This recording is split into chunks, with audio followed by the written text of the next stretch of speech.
Microfone de Sara. Oi, gente, desculpa, não sou marinheira de primeira viagem, mas esqueci o microfone desligado. Então, em primeiro lugar, nós queremos agradecer a todas vocês e todos vocês que nos assistem. Também queremos agradecer à Ascom.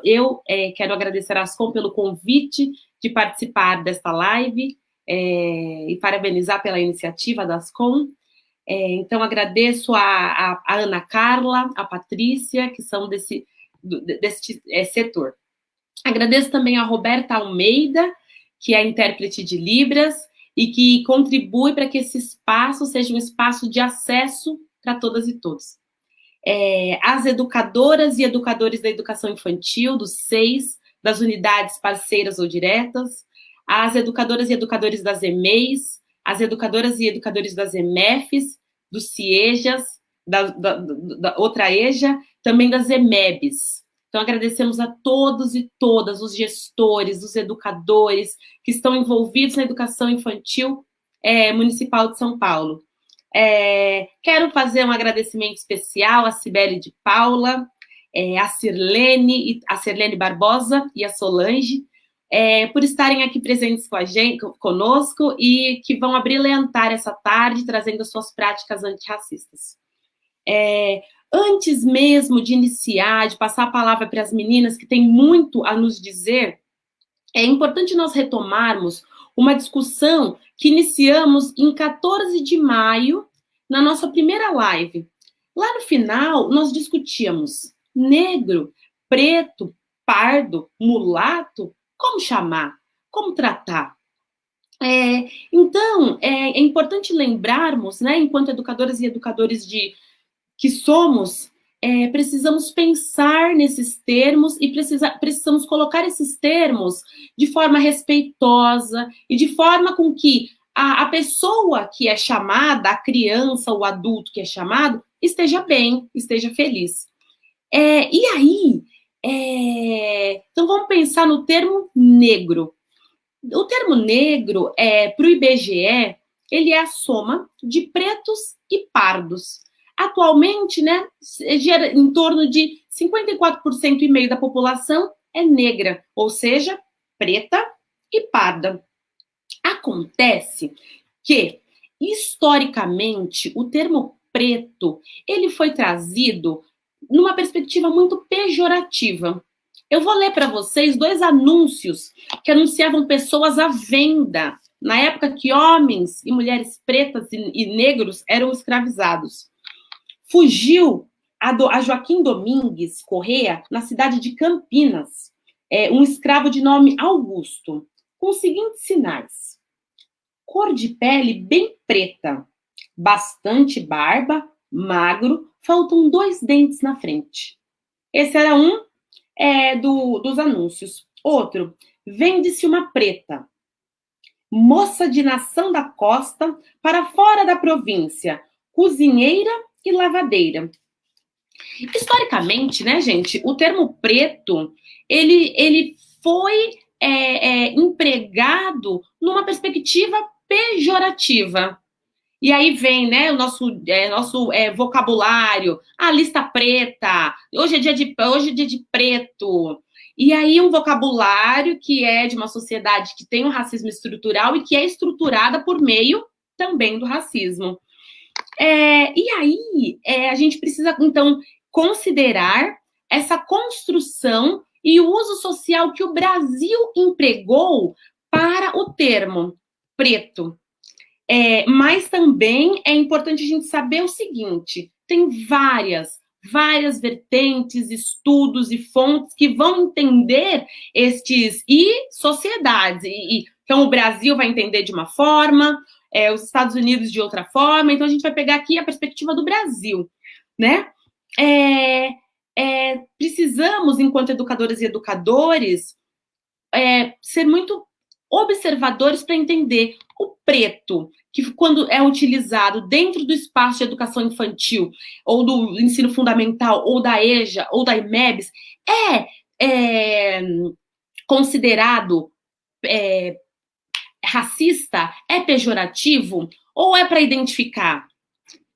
Algo que foi compreendido é que vale a autodeclaração do sujeito. Se um sujeito chegar para você, professora, e dizer que ele é preto, tudo bem. Agora, se um sujeito dizer ele é negro, eu sou negro, o chame de negro. E, convencionalmente, considerando que precisamos avançar muito no que tange a educação para as relações étnico-raciais, negro é a postura que inclui pretos e pardos, e que nós vamos ver nas notícias, que nós vamos ver nos textos. E é importante, então, o quê? Respeitar a autodeclaração. Eu, Jussara, mulher preta, no meu grupo de pares, me chamo de preto. E ali, sem cunho pejorativo, gosto de ser chamada de preta. Agora, talvez eu, professora, que não estou lidando, que não estou estudando a educação para as relações étnico-raciais, talvez possa errar na utilização do termo preto. Então, é bom nós termos bastante cuidado com a utilização do termo. Mas, para não me estender, já passar a palavra para as meninas, mas para a gente pensar, não dá para nós, educadores, ficarmos com essa perspectiva, preto é ruim, não vamos falar de preto. E se o menino pegar o lápis preto e se pintar de preto, pois bem, porque o que nós falamos antes? Da autodeclaração do sujeito. Certa vez, e essa fala que suscitou questões, a criança de 5 anos falou assim, nossa, mãe, olha essa professora, era eu a professora, ela é tão linda, ela é preta, igual eu. Então, prezados e prezadas que nos assistem, vamos vigiar em relação ao termo negros, soma de pretos e pardos, pretos e pardos são os negros, e precisamos pedir licença para quem é, como você quer ser chamado. Você é preto? Você é negro? Bom, então agora eu vou passar a palavra Solange, da EMEI Nelson Mandela.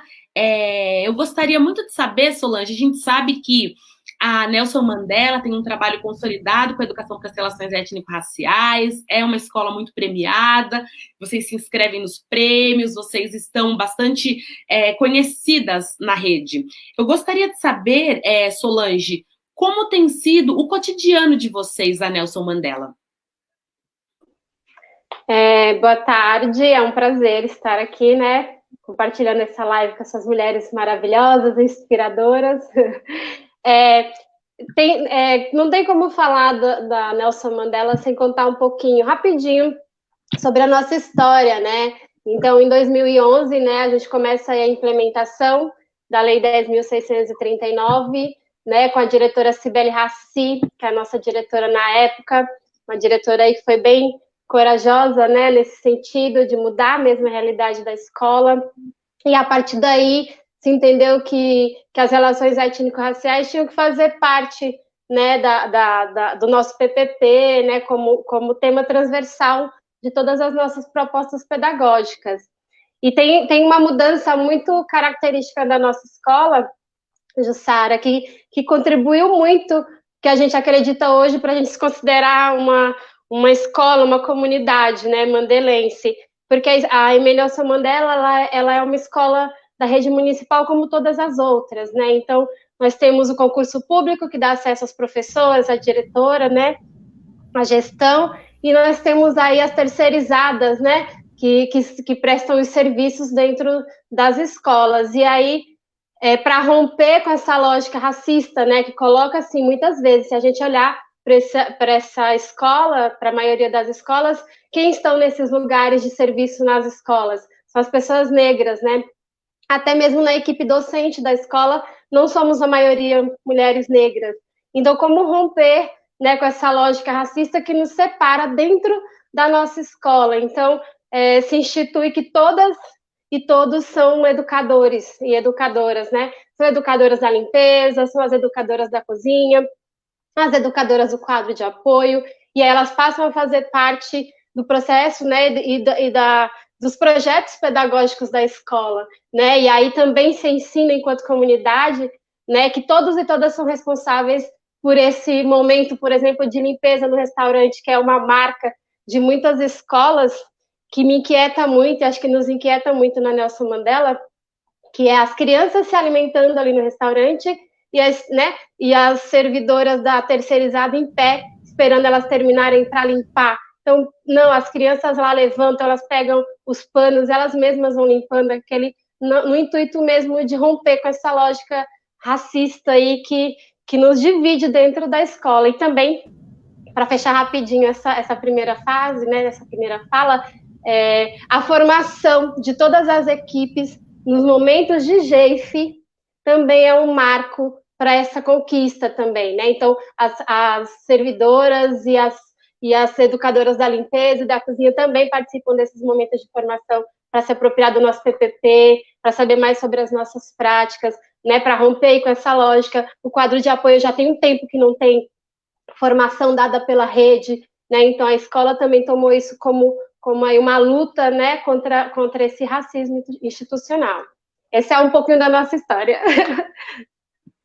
Obrigada. E agora a professora Cibele de Paula. Gostaria também que você falasse aí da IMF Vinícius de Moraes, do seu cotidiano, como tem sido as construções de vocês. Liga o microfone, Cibele. Ops. Boa tarde a todas e a todos. Primeiramente, quero agradecer. É uma grande alegria compartilhar um pouco da minha trajetória com professoras tão potentes aqui nessa live e com um número de professores e professoras tão grande, que eu acho que esse é o benefício das lives, né? O alcance que se tem na nossa fala. Então, nós não falamos agora só para um grupo, mas para mais de 1.000 pessoas, eu imagino. Então, isso é muito, muito rico e uma responsabilidade muito grande. Bom, como a Jussara já falou, eu sou da Escola Vinícius de Moraes.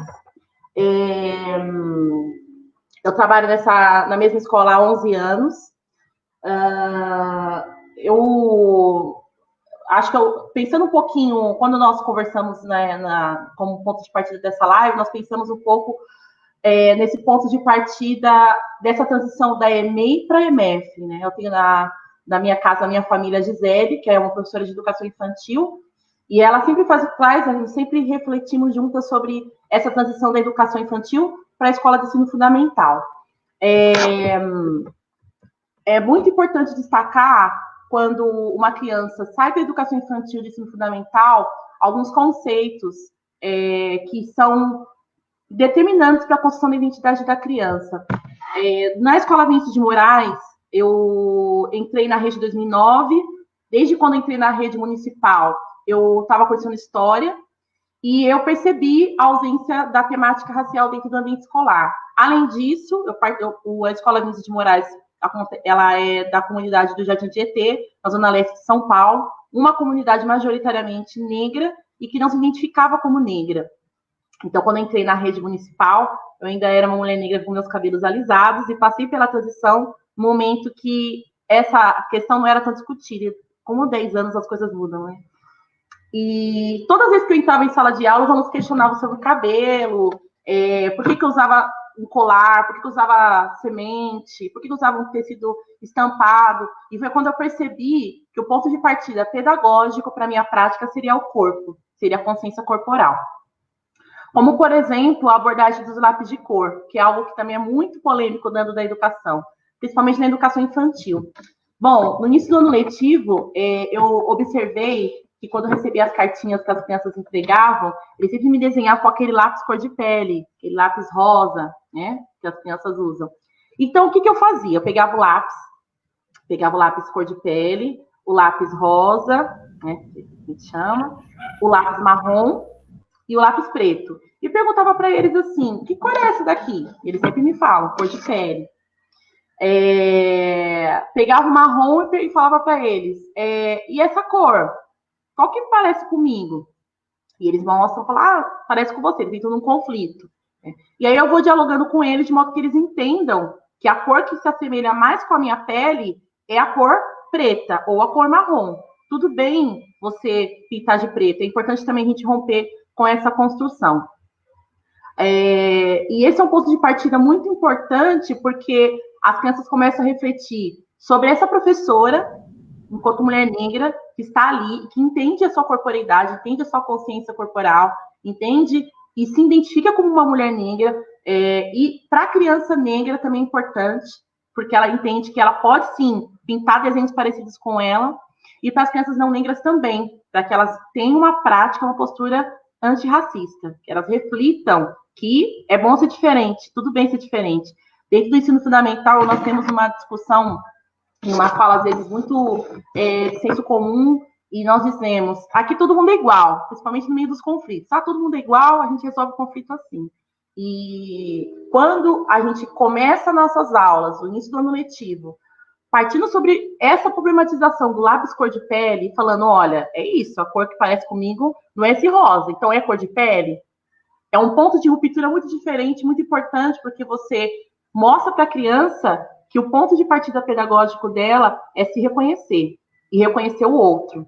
Entender que esse sujeito, ele carrega individualidade, potencialidade, especificidade corporal. Um outro princípio importante dentro da escola, e que em específico eu sempre dialoguei dentro da escola que eu atuo, é o princípio estético.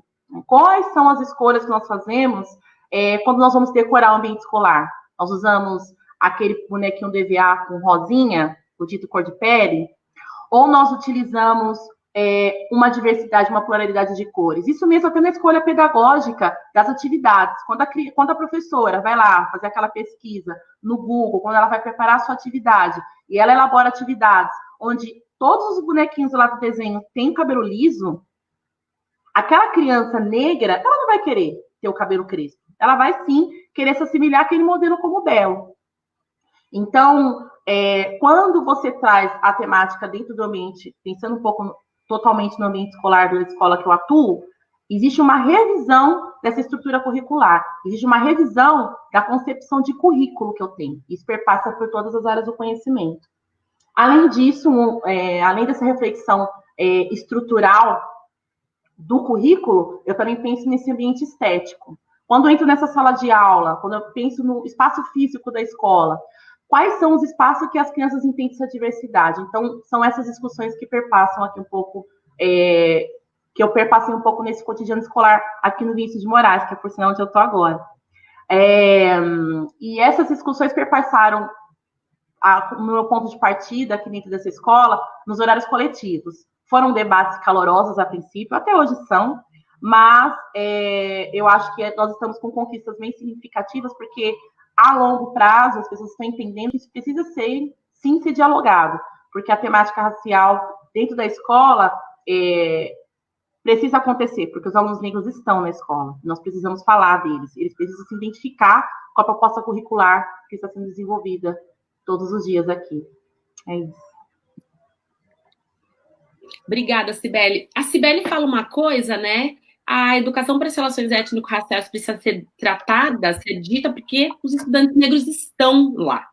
E aí, nessa perspectiva, Sirlene, eu gostaria que você trouxesse qual é a composição da EJA, como que tem sido, contar um pouco de todos esses aspectos lá na educação de jovens e adultos.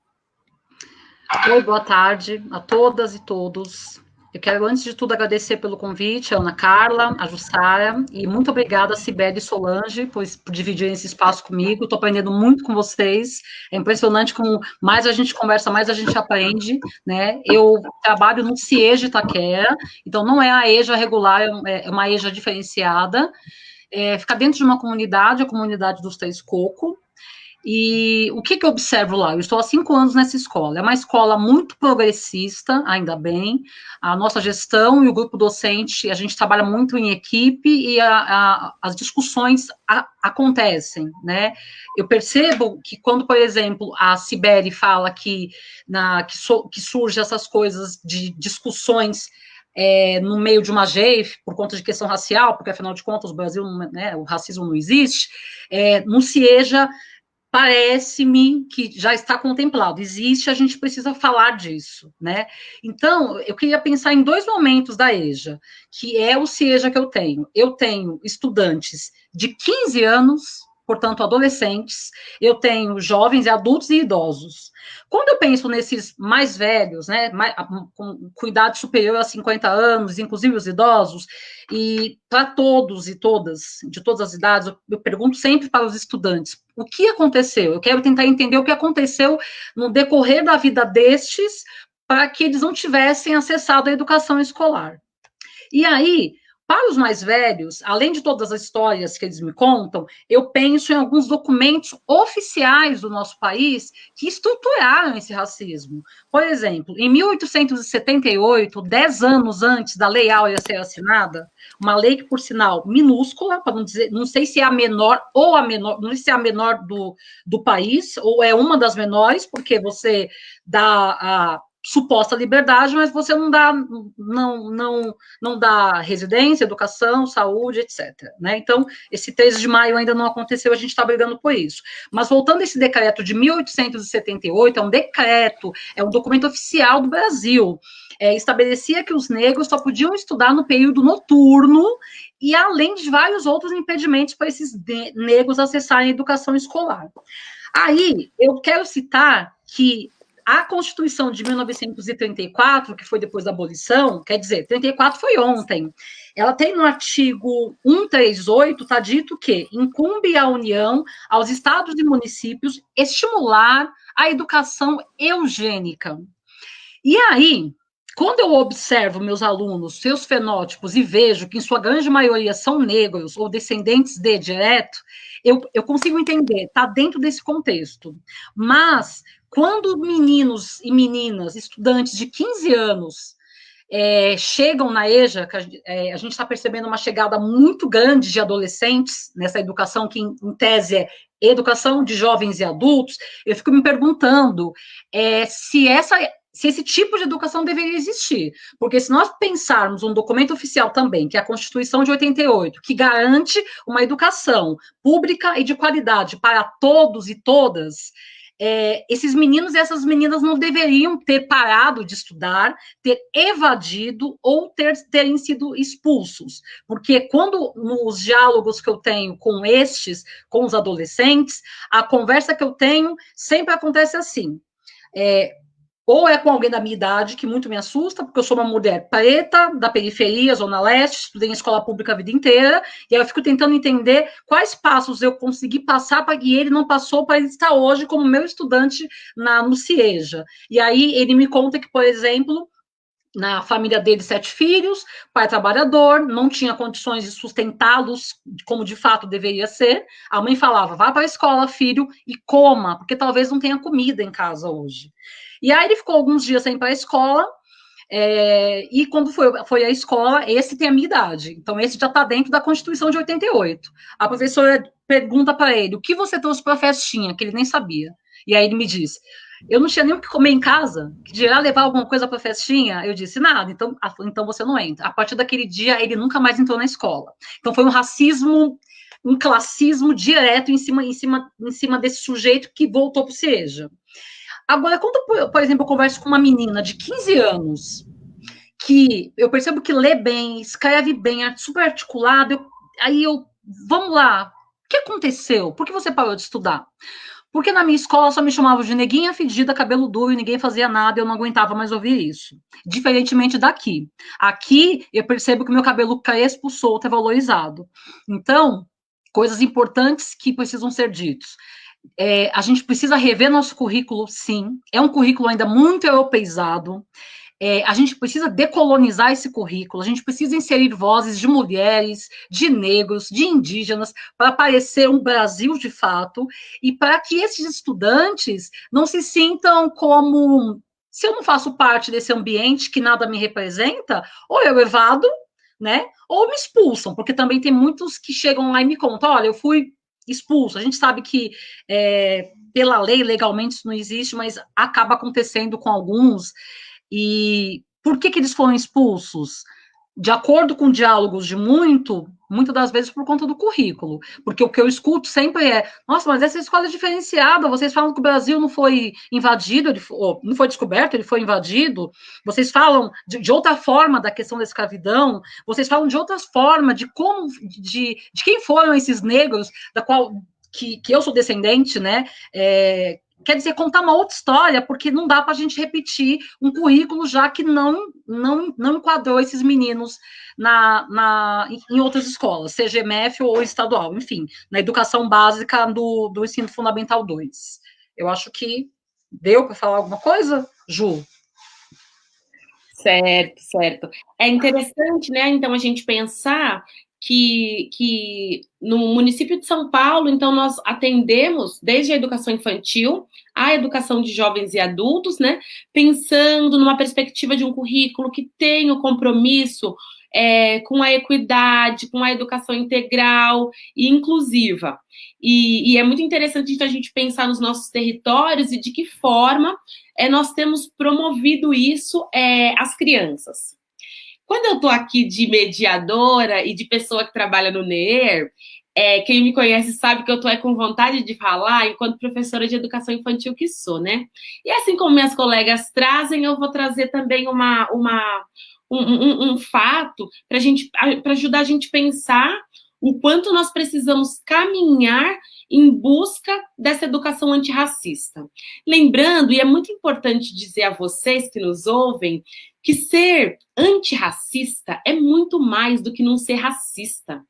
A gente não está mais falando, quando a gente fala de educação antirracista, a gente não está falando mais de neguinha do cabelo duro, para que isso é feio que Jesus não gosta, que cá entre nós, né, prezadas e prezados, acontece muito.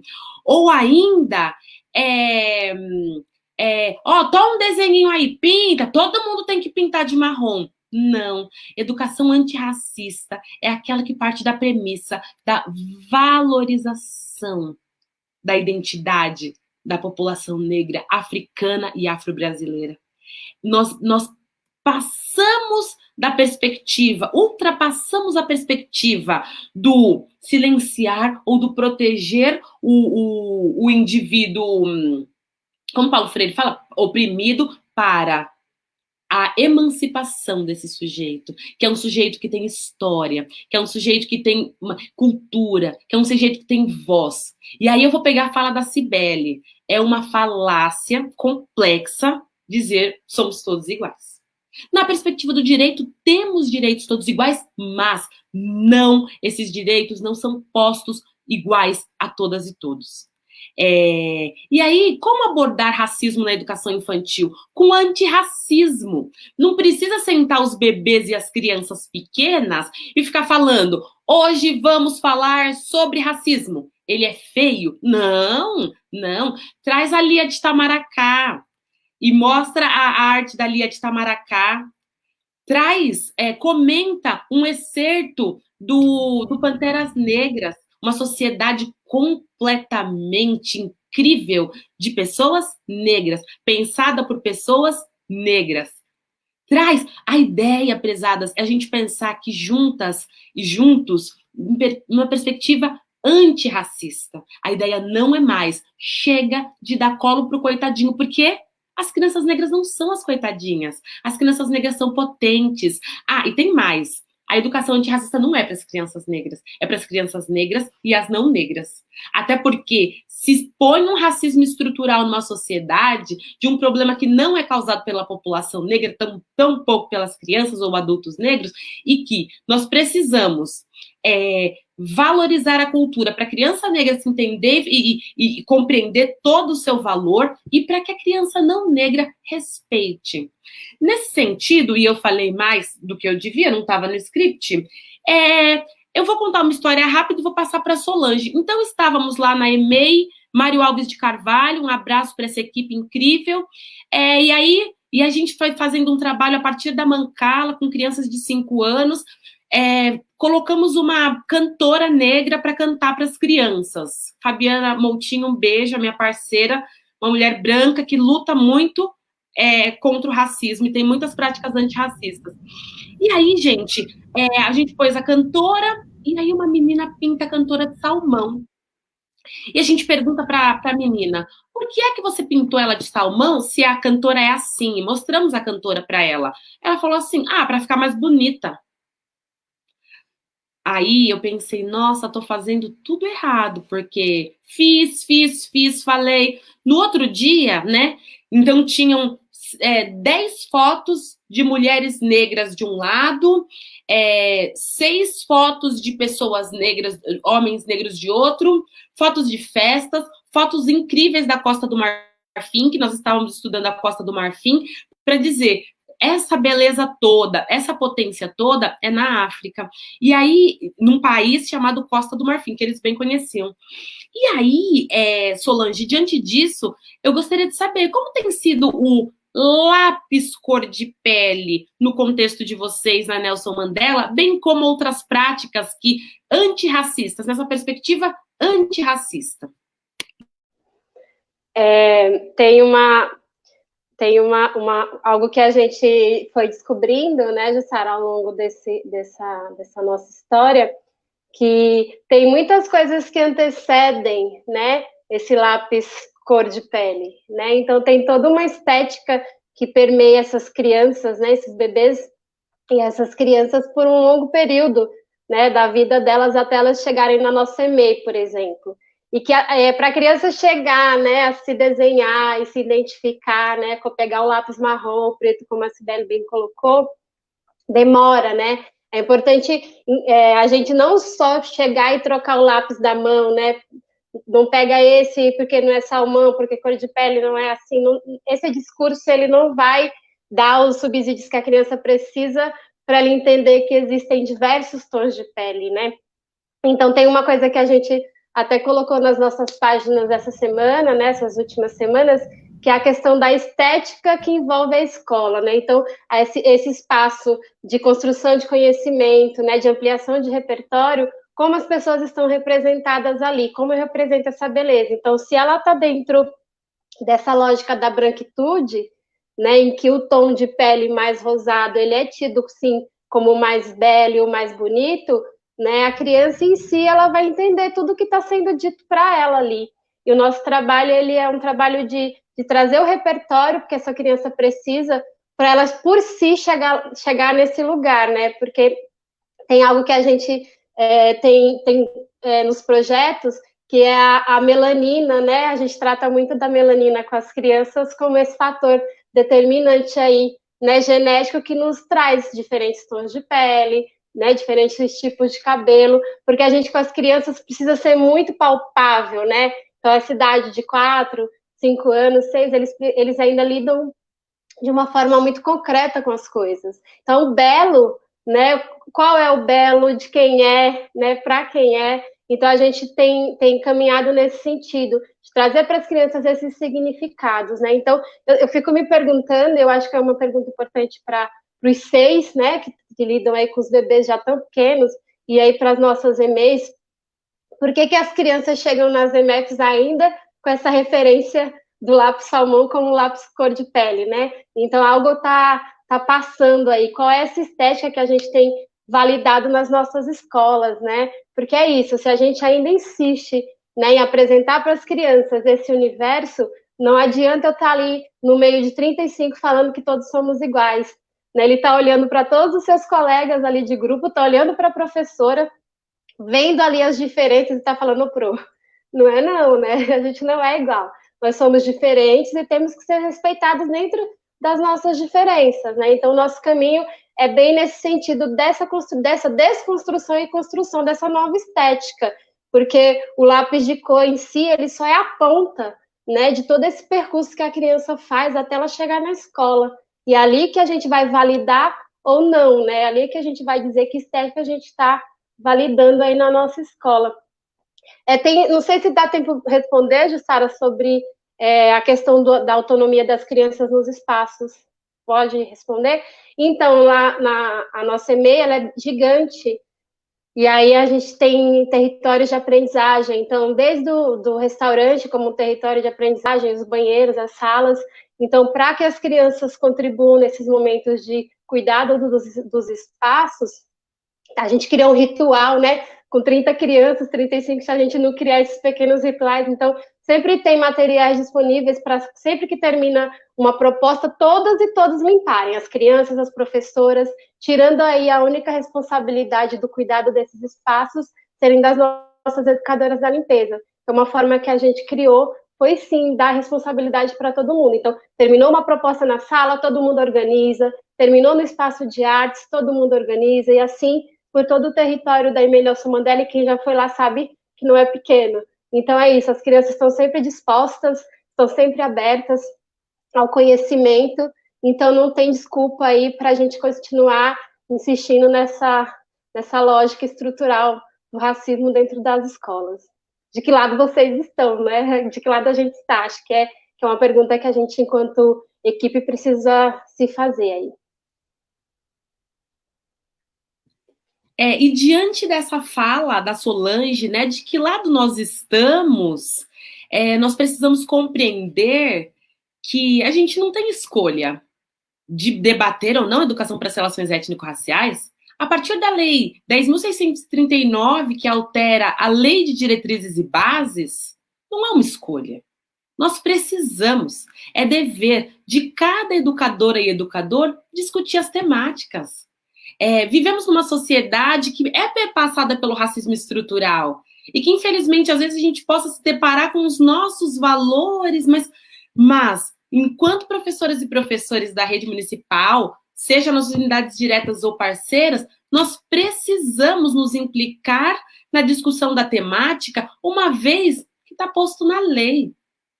Né? Não é uma questão de foro individual, de foro íntimo, mas não, é a lei. Então, nós precisamos nos debruçar.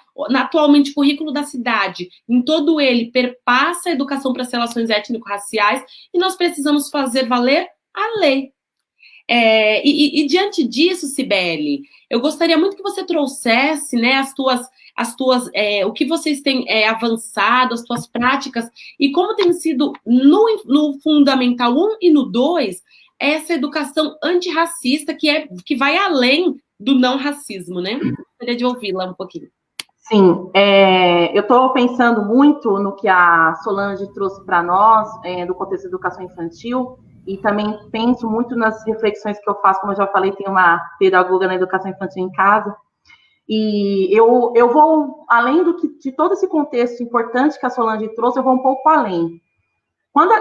Pensando um pouco nessa representação midiática, e aí nós sabemos que a educação infantil utiliza esse recurso, né, desenhos, conto de fadas, né.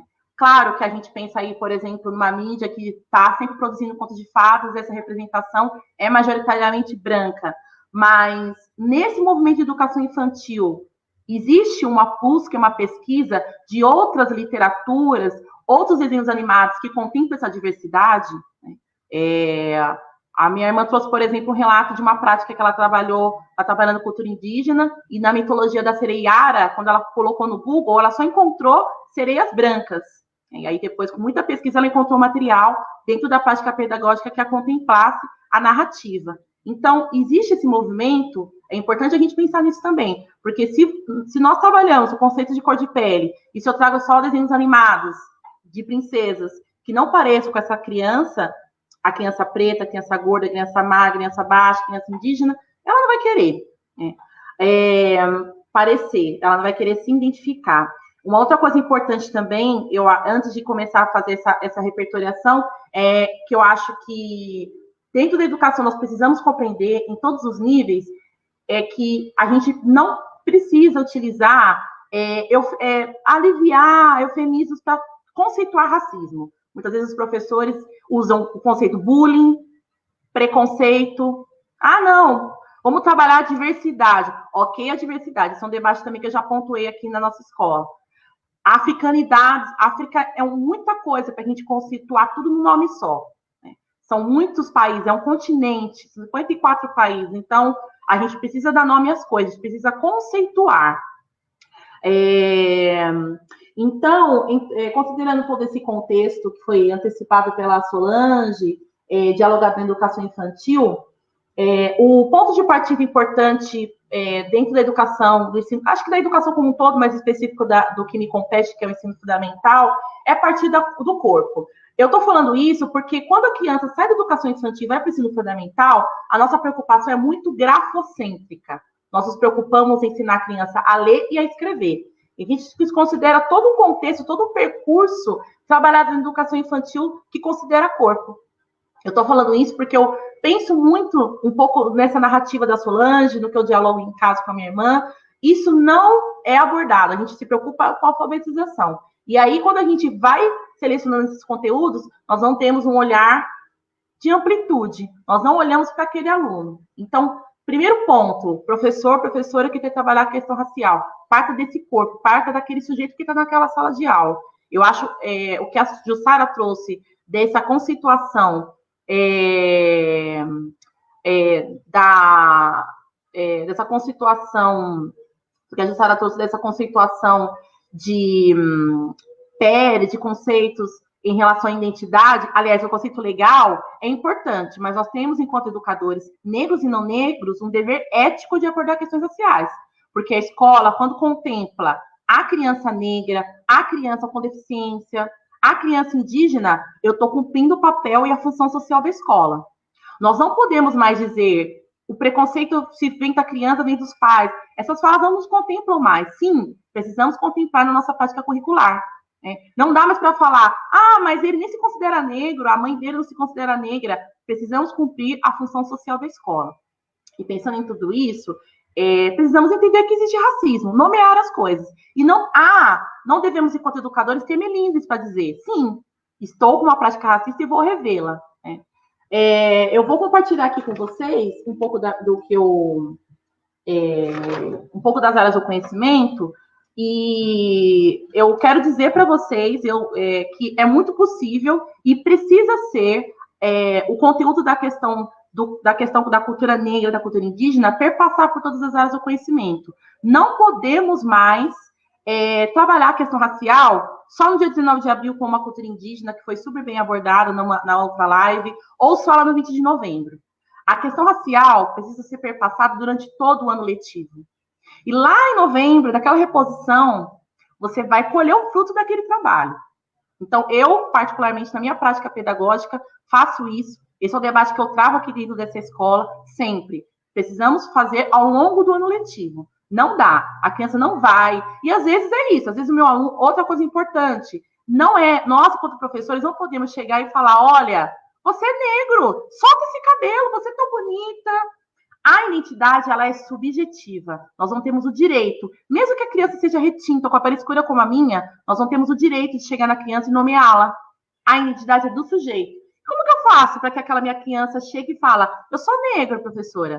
Eu mostro conteúdos, eu trabalho durante meu ano letivo inteiro, outras narrativas sobre o que é ser negro no Brasil, além da escravidão, de modo que ela chegue e fala, poxa, professora, é isso, eu sou. E eu não tenho o direito de dizer que ela é ou que ela não é. Nem para aquela professora que alisa o cabelo e que está na sua unidade escolar e você fala, tem que parar de alisar, seu cabelo é lindo, solta. Esse é o processo do sujeito. E qual é o tempo para isso? Isso é do sujeito. Pode ser um ano letivo, pode ser 2. Já tive processos de práticas pedagógicas com 2 anos, com a mesma turma, e super aconteceu no 3º ano. Já teve processos de em 1 ano, em meses. A educação é processo. Então, pensando em tudo isso, eu vou abordar aqui algumas áreas do conhecimento, todas as áreas do conhecimento que eu trabalho. Eu sou professora do Ensino Fundamental 1, mas lecionei como professora de História do Estado, hoje estou só na Prefeitura. Então, vou compartilhar um pouco com vocês desses conteúdos das áreas do conhecimento. Então, vamos lá. Bom, em língua portuguesa, nós temos no nosso Caderno da Cidade, por exemplo, a biografia da MC Sofia. Mas eu vou colocar uma problematização aqui para vocês.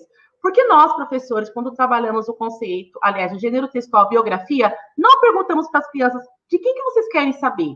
Quais são as vidas que vocês querem conhecer. Talvez eles vão querer saber, sim, a história da vida da Ludmilla, que é uma cantora de funk. E nós temos que compartilhar, temos que contemplar. Então, em língua portuguesa, por exemplo, trabalhar biografias. No currículo da cidade nós temos a MC Sofia, no caderno do 5º ano. Literaturas infanto-juvenis que contempla a diversidade. Dentro da questão racial, a gente está bem contemplado na rede municipal, muito bem embasado teoricamente. Em matemática, vou citar aqui o conceito de etnomatemática. Nós temos na nossa rede o Mancala Uelê e o jogo da onça. Quando a gente trabalha, o jogo da onça é um jogo indígena, mas eu vou falar do Mancala Uelê, que é um jogo africano. Quando a gente trabalha um Mancala, nós precisamos trabalhar o continente africano. Precisamos entender a diversidade, não só territorial, porém física. Vamos trabalhar conceitos humanos da África. Né? Não dá mais para trabalhar Rei Leão e Madagascar, não é mesmo, professoras? Por favor, vamos trabalhar com conceitos humanos de África. O jogo Mancala Uele é um jogo que tem na rede municipal, é um jogo que abre porta para todas as áreas do conhecimento, e além de trabalhar raciocínio lógico-matemático, conceito de matemática, dentro de um contexto cultural, que é muito importante. Em história, valorizar a história do presente. Precisamos abordar o conceito de história do presente. Esse é um debate também que eu travei no grupo da escola, até por esses dias. Vamos começar a contemplar os conceitos históricos e história do presente. Isso vale para o Fundamental 1 e para o Fundamental 2. Tem muita coisa acontecendo agora na história do Brasil, na história mundial, que nós temos que contemplar no conteúdo de história. Por exemplo, eu trabalhei ano passado a biografia da Marielle Franco. E isso é muito importante, eles precisam saber quem é. Porque estava passando na televisão, o debate estava colocado. Em geografia, trabalhar a diversidade territorial e humana de África e do Brasil. Principalmente nos aspectos da cultura indígena, entendendo que esses povos são povos prioritários aqui desse território. Em ciências, trabalhar a valorização e o respeito à natureza. Esse respeito da natureza nas culturas indígenas e africanas é muito presente. Dificilmente quem é de uma cultura de matriz africana indígena vai pensar em poluir solo, vai pensar em poluir água. E hoje tudo que nós precisamos ensinar aos nossos alunos é esse respeito ao ambiente, à natureza. E eu vou concluir aqui rapidamente, que eu já peguei todo o meu tempo, como a gente contempla a família. Nós também precisamos pensar em práticas da família. Em nossa escola, nós temos um sarau, que acontece desde 2014. Esse foi um sarau pensado com uma parceria com instituições aqui do nosso território. E esse sarau, todos os anos, nós fazemos uma temática negra para a escola. Todos os anos é uma homenageada. Houve um ano que houve uma tentativa de tirar essa representatividade, e aí foi um debate árduo, não foi uma implementação fácil, ela está crescendo, mas todos os anos é homenageada. Ano passado, a homenageada foi a Elza Soares e a Marielle Franco. Cada turma partilhou o seu percurso pedagógico da questão racial. Então, dessa forma, eu consigo trazer a família para esse debate. O debate, a questão racial precisa, sim, ser contemplada pela família. Os pais precisam, no início do ano letivo, saber que isso vai ser trabalhado ao longo do ano letivo. Eles precisam ser parceiros dessa formação. Muito obrigada, desculpa, dei uma corridinha aqui. Tá. E aí eu nem vou falar muito, vou passar a palavra para a Sirlene para contar um pouco. Sirlene, que é autora do HQ da Maria Carolina de Jesus, né? Mas para contar um pouco das suas práticas e como que a história, o HQ tem contribuído dentro lá do cotidiano, né, com os adultos, para que eles tenham cidadania, para que eles tenham empoderamento, enfim. Como você pode trazer para a gente? Uma coisa que eu acho que a gente tem trabalhado já há anos, né? Não é uma coisa que se constrói realmente em meses ou em um ano, mas há anos, é essa ideia da decolonização do currículo. Então, pensando na literatura, a gente lê Clarice Lispector, óbvio, porque ela é gigantesca, ela é maravilhosa, precisa ser lida, mas a gente lê também Carolina Maria de Jesus. Inclusive, a gente contextualiza, porque ambas foram contemporâneas, morreu, inclusive, no mesmo ano, a Carolina, em fevereiro de 77, a Clarice, em dezembro de 77, e por que quando a gente pergunta de escritoras negras, primeiro Clarice, Cecília, Raquel, onde está a Carolina Maria de Jesus? Trabalhar a Carolina Maria de Jesus, sobretudo num contexto de EJA, primeiro que os atrai, eles percebem essa coisa de essa mulher conseguiu fazer algo que para mim está muito longe, que é a escrita. E aí, como eu apresento a HQ chegou, inclusive, nas EMEFs, não sei se nas EMEs chegaram, mas nas EMEFs chegaram. Primeiro que eles alguns não acreditam que fui eu que eu sou uma das autoras, porque a gente ainda tem aquela coisa do autor, o Machado de Assis, muito lá em cima, né? E não, a gente trabalha, eu vou falar um pouco da linguagem de códigos, que é a minha área de trabalho lá no CIES de Itaquera, que somos eu, mais 3 colegas de língua portuguesa.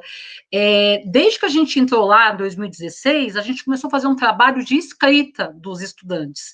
Então, além de fazer leituras de canônicos, mas principalmente também de não canônicos. Por exemplo, a gente lê muito Sérgio Vaz, a gente lê muito Ferrez, Débora Garcia, a gente lê Carolina Maria de Jesus, entre vários outros nomes que eles não conhecem. E a gente deixa claro, assim, a gente fala para eles, ó, esse cara aqui, que é o Sérgio Vaz, se bem que o Sérgio Vaz já está até em uma outra fase, eu posso pegar um outro autor que está começando, e ele fala de periferia porque ele é da periferia, porque ele consegue falar de um lugar onde, de fato, ele está. Vou até citar uma fala de uma palestra do Sérgio Vaz, que ele falou que para fazer literatura periférica tem que ser da periferia, e uma pessoa falou assim, eu sou de Moema, eu não posso escrever então, né? Pode, mas não vai ficar bom, porque a veracidade está, de fato, em quem está lá. Por exemplo, nessa live, somos educadoras da rede municipal, nós sabemos o que é sermos professoras da rede municipal, independente de EMEI, EMF ou no CIEJA, somos educadoras da rede, então a gente conhece esse cotidiano, a gente sabe onde a gente está pisando.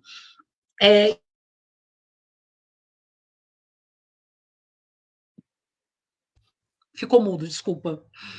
Retomando os projetos, não existe somente esse que eu vou citar, da linguagens e códigos, tem outros, mas esses de linguagens e códigos, nós, inclusive fomos premiadas ano passado, no Prêmio Paulo Freire. É um trabalho que a gente faz já esse é o seria o quinto ano, né, ou vai ser, não sei como que as coisas ficarão.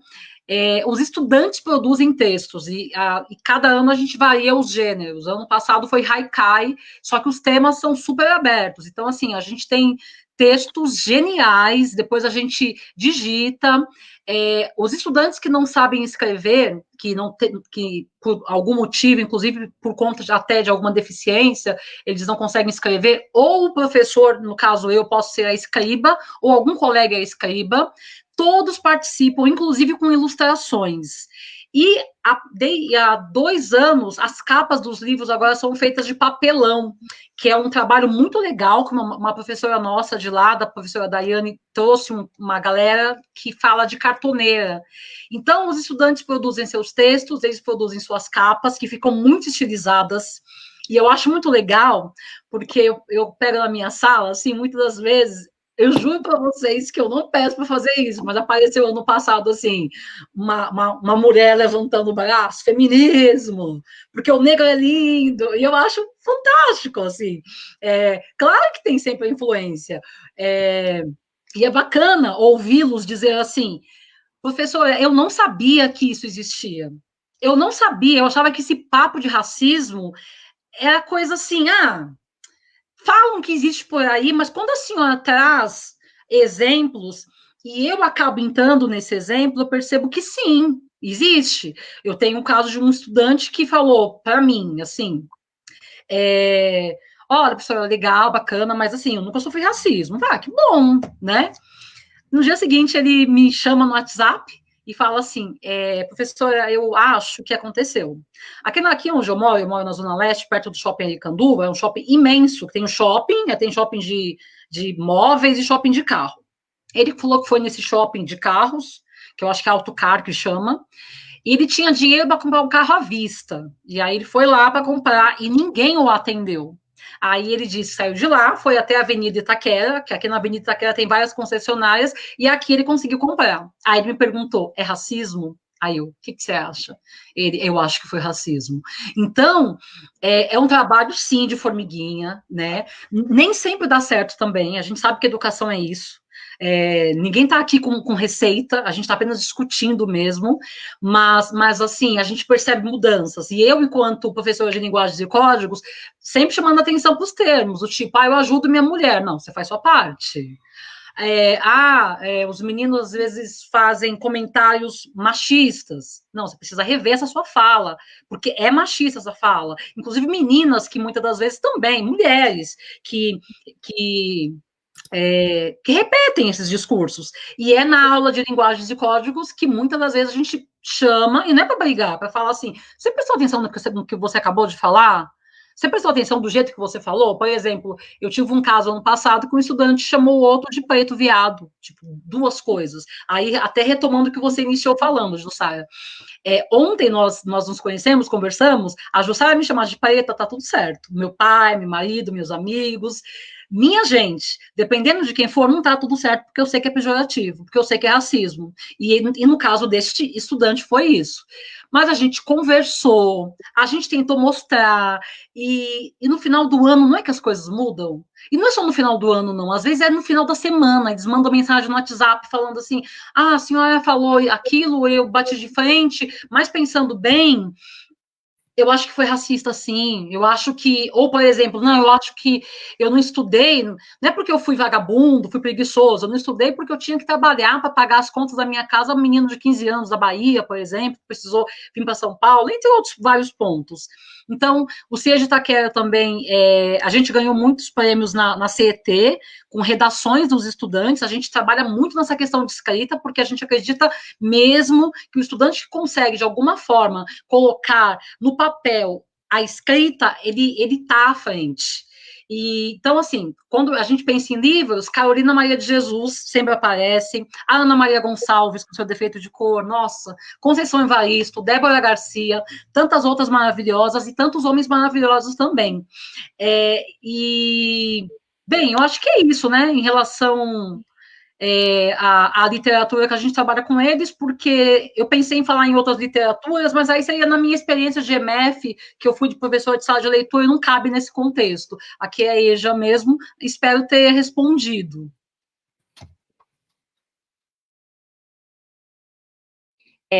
Obrigada. Então, vamos falar agora com todo respeito, então, pensar um pouco nisso que a Sirlene traz, no cotidiano, desses adultos, né, que chegam, que também são os nossos estudantes, e que chegam tantas vezes sem conhecer, sem entender, que sofreram racismo, estão sofrendo racismo. E aí, quando ela traz, né, a Conceição Evaristo, eu não sei se ela trouxe, mas é porque está na minha cabeça, mas a Conceição Evaristo, quando ela traz... a Ana Gonçalves, a Maria Carolina de Jesus, ela vai pensando em formas de combater esse racismo estrutural diário que os adultos vivem. Nós temos algumas coisas, é importante falar. Então, falaram de um livro, né, A Menina Bonita do Laço de Fita, que, com todo respeito à autora, com todo respeito, seria muito interessante a gente pegar, no final dessa live, ir lá, dar uma lida nele e fazer revisitar o conceito, né? Menina bonita, qual é o seu segredo para ser tão pretinha? Qual que é a valorização que traz para a população negra esse livro? Qual é o protagonismo da negritude que traz essa narrativa? Qual é a ideia antirracista que esse livro traz? Na época, ele foi uma grande potência, né? Ele foi um início, ele é um pontapé inicial, mas vamos ler Kiusana Oliveira para as crianças atualmente. Vamos ler Bell Hooks para as crianças atualmente. Vamos ler Maria Carolina de Jesus para as crianças atualmente. Vamos olhar os livros que falam sobre a educação para as relações étnico-raciais, estudando a temática que está posto neles. Qual que é a prática antirracista? Qual que é a possibilidade antirracista que tem nesse livro, né? Então, com todo carinho na rede, esse livro foi para a gente, porque é isso, ele foi uma tecnologia que a gente usou muito no passado, mas nós precisamos revisitar a nossa estante. E, por favor, prezadas e prezados, não é para colocar bombril no cabelo da representação da negra, porque o nosso cabelo não é bombril. O cabelo da população negra é macio, é cheiroso, ele não é esses estereótipos. Tá certo? Esta live vai ficar gravada, eu ainda vou passar a palavra para as meninas, mas eu vou dar uns recados antes. Então, a live ficará gravada também no YouTube. Semana que vem nós temos Kiusana Oliveira com literatura antirracista. penso que vale a pena. A gente pode continuar o debate sobre a menina bonita do laço de fita, mas é isso, com todo respeito, revisitem esse livro, releiam e vão pensar o que tem de valorização e de antirracismo. Então, a sugestão é utilizar outras coisas a partir dessa possibilidade que temos. Eu vou fazer uma rodada, e aí, gente, a gente vai ter que realmente ser bastante breve para a gente não estourar muito tempo. Então, agradecer Cibele, Solange, Sirlene. Então, vou pedir para vocês fazerem 1 minuto de considerações finais e uma indicação de uma boa literatura, porque a nossa rede está sedenta de saber. Eles querem aprender e querem saber o que nós devemos ler, seja para crianças ou para adultos. Solange? Obrigada, foi um prazer, né? Eu preciso falar que o caminho que a Aimee Nelson Mandela trilhou aí, né, para a gente ter essa educação antirracista reconhecida, né, esse currículo, foi esquecer as datas comemorativas, deixar esse calendário que pautou tanto o currículo na educação infantil, né, que o nosso currículo da cidade traz tão bem, e trabalhar com projetos possibilita trazer para as crianças uma diversidade e estimular nelas potências que estão ali, né? A gente gosta muito dos livros da Kil-san, da Bell Hooks, como você falou. Tem um livro incrível que a gente usou para desconstruir os estereótipos de princesas, que é o Omoba, da Kil-san, né? Tem também O Mundo no Black Power, de Tayo. Então, tem aí uma lista imensa de livros. Eu acho que sempre o olhar da professora aí com essa crítica é importante na construção aí dessa educação antirracista que a gente quer, que não fique só em pequenas escolas, nos pinguinhos na rede, né? Que se amplie aí para essa rede tão potente que é a nossa. Obrigada, Aimee Nelson Mandela, comunidade mandelense, pela incansável busca aí pelos nossos objetivos. É sempre muito bom falar da gente enquanto comunidade mandelense, porque a gente está em busca disso também. Obrigada, Jussara, obrigada, Silene, obrigada, Cibele, obrigada, Ana, também pelo convite. Cibele, de Paula, por favor. Liga seu microfone, Cibele. Bom, eu quero agradecer mais uma vez o convite, é uma honra, foi um presente muito grande compartilhar. São 10 anos de trajetória aqui nessa escola, 3 anos acreditando na implementação desse currículo na rede municipal e para além dele, na vida. Também quero falar brevemente que eu tenho um projeto de dança, então quero mandar um abraço, um beijo para os meus alunos, saudade de dançar diariamente, que é um trabalho que eu abordo cultura popular, que é outra coisa importante a gente abordar no cotidiano escolar. Tem aí uns links para vocês conhecerem um pouco mais esse trabalho. Eu vou indicar 2 literaturas. Vou indicar, então, um livro da Bell Hooks, Educar para Transgredir, e que é um livro importante, esse que a Jussara tá, Educação como Prática para a Liberdade, esse mesmo, que eu acho que é um livro importante nesse momento de pandemia, de que nós estamos em casa, mesmo trabalhando, né? Nós estamos cumprindo a jornada online, então é um livro importante para ser estudado nos horários coletivos dos professores. E eu vou indicar para as crianças um livro chamado Cabelo Ruim, ponto de interrogação. A história de 3 meninas aprendendo a se aceitar. Esse é um livro muito interessante sobre a perspectiva do cabelo. E a primeira parte do livro começa com as meninas sem cabelo e depois eles começam a entender, trazer reflexões sobre essa questão. É um livro que serve para a educação infantil, para o ensino fundamental 1 e para o ensino fundamental 2. Precisamos refletir e dialogar sobre a perspectiva do cabelo, porque as crianças negras sofrem muito racismo pela questão do cabelo. Então, é um conteúdo importante de ser abordado. Mais uma vez, muito obrigada pela partilha, pela escuta atenta, pela confiança, e sigamos juntas por uma educação melhor. É isso. Obrigada, Cibele, Sirlene. O HQ, Sirlene, tem aí para mostrar para gente? Você acredita que eu não tenho HQ Carolina aqui? Acredito. Eu tenho na escola, mas aqui em casa acabou. Eu tenho a edição francesa, mas, enfim, eu queria indicar além de Carolina Maria de Jesus, o grande livro dela, que é O Quarto de Despejo, esse meu aqui, Morram de Inveja, é de 1960, tá? É o original não, primeira edição. Mas um dos livros que eu mais gosto da Carolina, que eu gosto muito de ler e de apresentar, porque neste ela se põe como uma mulher, uma socióloga na prática, uma mulher feminista, mãe solo, poderosa, não é só empoderada, esvaziada, que mulher! É o Diário de Bitita, que tem uma história que talvez em outro momento a gente possa contar sobre este livro, mas aqui a narrativa é sensacional. E, além dos outros que eu já citei, tem um livro que eu gosto muito de ler também, que é da Cristiane Sobral, que é Só por Hoje Eu Vou Deixar o Meu Cabelo em Paz.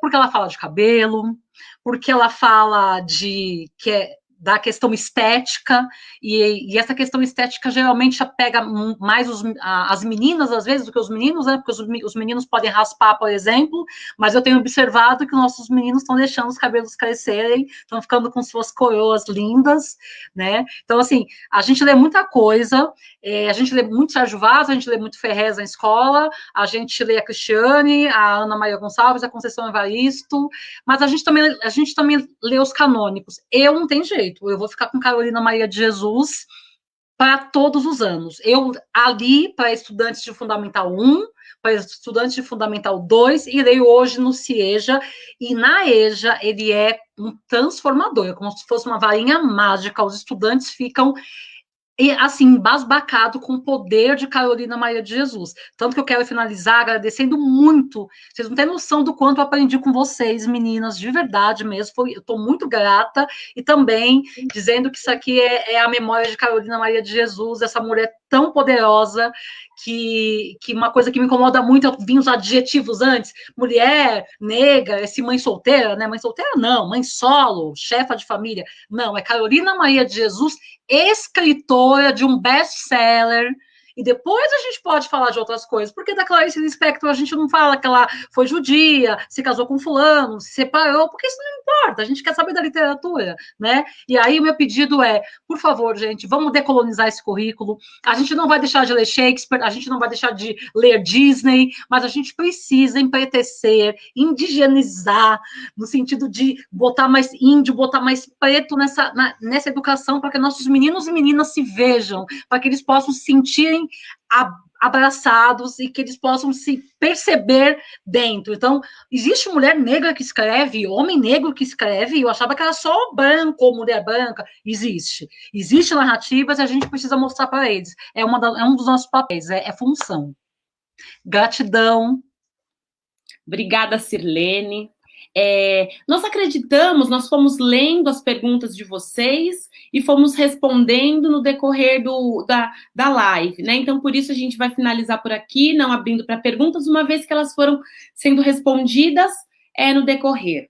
Relembrando que a nossa live, ela fica gravada, e além de ficar gravada, outro lembrete, semana que vem, nós teremos Kielzana Oliveira com coisa potente por aí. Muito obrigada às 2.400 pessoas que nos assistiram. E eu vou pensar algumas coisas. Quando eu penso em educação infantil, eu penso no Miguel Otávio. Quando eu penso em ensino fundamental, eu penso no João Pedro. E quando eu penso educação para jovens e adultos, eu penso em George Floyd. Eu espero, e a esperança de esperançar-se do Paulo Freire, que em médio prazo nós não tenhamos necessidade de discutir temáticas como estamos discutindo hoje, e que a gente consiga respirar. A educação do município de São Paulo, ela repudia qualquer tipo de discriminação e, como bem a Cibele falou, de racismo e de violência pelo racismo. Então, você, educadora, educador, desde a educação infantil, a educação de jovens e adultos, as professoras das EMEBs, que a gente esteja juntos nessa. A luta antirracista não é responsabilidade minha ou dessas professoras que falaram hoje, de mulheres negras. A luta antirracista é uma perspectiva de uma postura ética de cada uma, de cada um que escolheu ser e estar educadora e educador. E assim a gente finaliza a nossa live. Boa tarde a todas e todos e muito obrigada. Muito obrigada. Tchau, meninas.